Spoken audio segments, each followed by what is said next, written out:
Not everyone who touches your WordPress site should be able to do everything. Roles are WordPress real, built-in permission system, and picking the right one matters.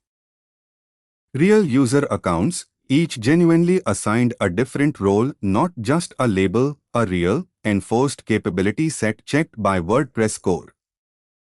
The real screen for creating a new account, the role drop-down here is exactly what determines what the new user can and can't do.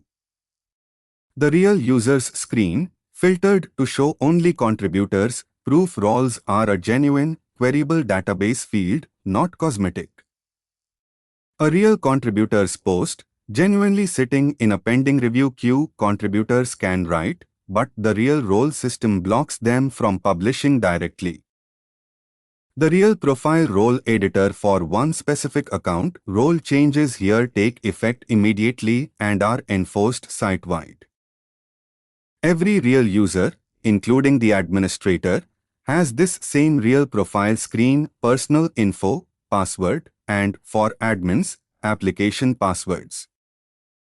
Here's the real payoff. Every one of these screens is a genuine live page on this real WordPress site, not a mock-up.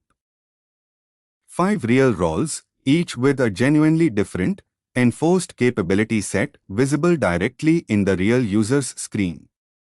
Try it yourself, create one user per role on your own site, and compare what each can actually do.